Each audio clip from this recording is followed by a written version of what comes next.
Indonesia adalah sebuah negeri yang banyak sekali menyimpan misteri dan sejarah kejadian-kejadian besar dunia.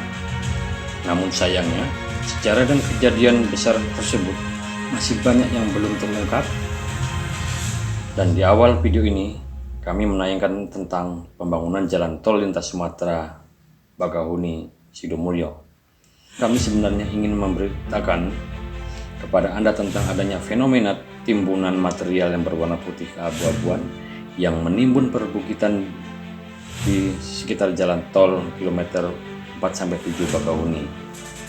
Bagi kami, ini adalah suatu misteri yang harus dipecahkan, dan setelah kami analisa, maka material tersebut kami simpulkan adalah material yang sama dengan material pada Gunung Tambora dan material yang sama pada material yang menimbun kota Pompei akibat ledakan Gunung Vesuvius di Italia, di mana Gunung Vesuvius menimbun kota Pompei sekitar tahun 79 Masehi, 2000 tahun yang silam, dan kota Pompei tertimbun setebal 4 meter oleh material kudus gembel yang berwarna putih keabu-abuan.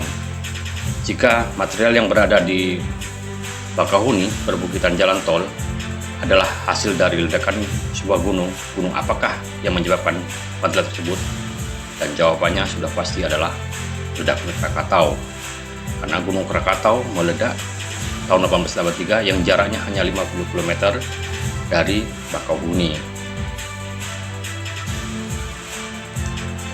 Nah, untuk penjelasan tentang proses ledakan tersebut, marilah kita amati tentang proses Krakatau 1883, bahwa sebenarnya Gunung Krakatau adalah tiga buah gunung yang bergabung menjadi satu, yaitu Gunung Danan, Perbuatan, dan Krakata. Inilah meledak sekaligus pada tanggal 26 dan 27 Agustus 1883. Ledakan pertama terjadi pada tanggal 26 sekitar jam 5 sore, menciptakan gelombang tsunami sekitar 20 meter. Kemudian ledakan kedua, Gunung Perbuatan meletus, menimbulkan tsunami sekitar 35 meter. Dan ledakan yang terakhir, yaitu ledakan Gunung Danan, Perbuatan, dan Krakata yang meledak sekaligus pada jam 10.30 pagi, tanggal 27 Agustus 1883. Ini menciptakan ledakan yang sangat dahsyat, lebih dari 35 meter, dan menghasilkan suara ledakan yang mampu menjangkau 5.000 km dari Krakatau, dan mempunyai kekuatan ledakan setara sekitar 21.000 kali ledakan bom atom Hiroshima. Kembali kepada pertanyaan awal, mengapa material berjumlah miliaran kubik mampu terbawa dan menyeberangi daratan hingga di Sumatera? Untuk menjawab itu, kami akan menjawabnya bahwa selain ledakan ketiga yang merupakan ledakan paling masif dan terdahsyat pada 27 Agustus 1883, ketiga gunung ini meledak sekaligus menghasilkan 15 miliar kubik material piroklastik atau wedus gembel, dan wedus gembel ini berhasil menerobos menyeberangi lautan yang berjarak 40 km, dan ketika sampai di Sumatera mampu tetap menerobos daratan Sumatera dan membelah hutan hingga 7-8 km dari bibir pantai. Dan hingga kini hasil dari material wedus gembel itu dapat kita saksikan pada proses pembangunan jalan tol. Apakah ini hanya asumsi belaka? Tentu saja tidak.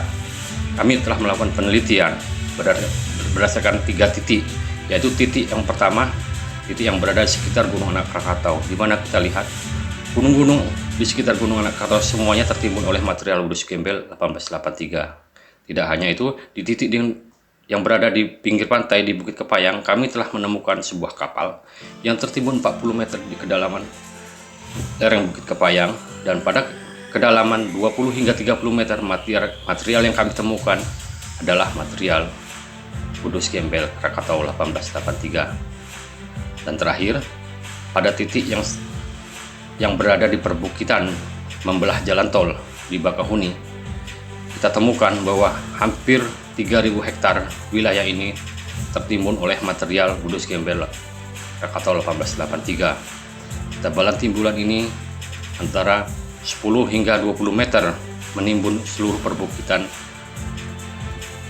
di Kecamatan Bakahuni. Ini adalah bukti nyata bahwa ledakan Krakatau 1883 adalah ledakan yang memiliki daya ledak dan kedahsyatan yang paling dahsyat, di mana Wudhu Gembelnya merupakan Wudhu Gembel yang paling dahsyat sepanjang sejarah manusia. Karena jika kita bandingkan dengan Gunung Tambora yang meledak 1815 yang menimbun 3 kerajaan Pulau Sumbawa, proses ledakan tersebut hanya menghasilkan aliran Wudhu Gembel sejauh 12 km. Sementara Gunung Vesuvius yang menimbun kota Pompeii juga hanya menghasilkan aliran piroklastik sejauh 10 km. Namun Krakatau menghasilkan ledakan piroklastik, menghasilkan Wudhu Gembel yang mampu menerobos lautan, membelah lautan sejauh 40 km dan menjangkau Pulau Sumatera dan terus melaju ke daratan Sumatera sehingga mampu menjangkau 8 km dari bibir pantai Sumatera.